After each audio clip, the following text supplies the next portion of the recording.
एक सवाल इसमें भी हम आप शामिल होंगे। अगर इजाजत को अच्छी सलाह तो पगड़ी तो आप चला जाएंगे।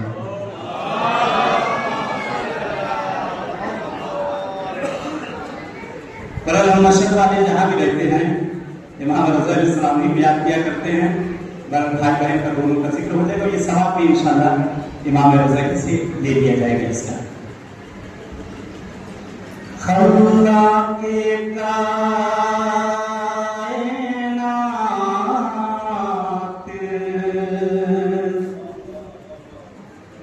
तेरा लाख लाख शोर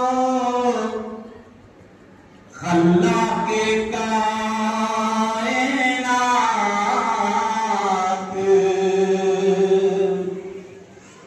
तेरा लाख लाख शोर